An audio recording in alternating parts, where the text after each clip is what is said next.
Hey, today on Minimalist Gourmet, we're going to make some fluffy, sweet, and absolutely addictive cinnamon honey butter.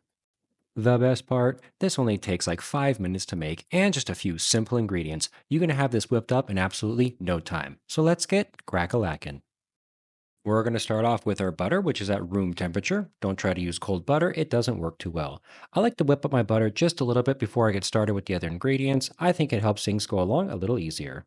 And as always, recipe is in the description below, so definitely go down and check that out. While you're down there, don't forget to like, comment, share, and subscribe. I'd love to hear from you, and it really helps the channel out.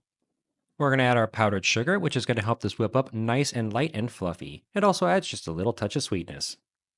A bit of cinnamon is going to bring in that rich, warm flavor that we love, along with just a bit of vanilla extract.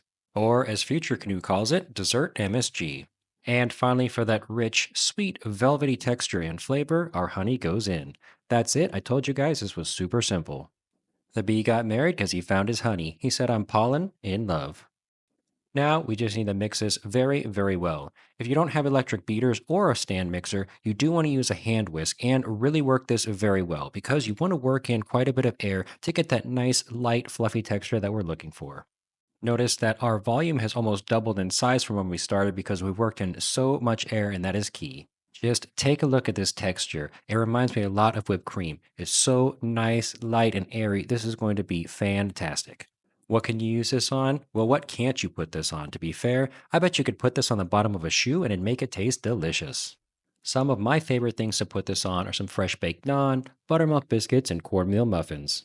And as luck would have it, I happen to have videos on how to make these exact things right here, so definitely go and check those out. Hey guys, thanks so much for checking out my channel today. I do appreciate it. Don't forget to go down and subscribe so you don't miss any of these awesome recipes. And I'll catch you here next time.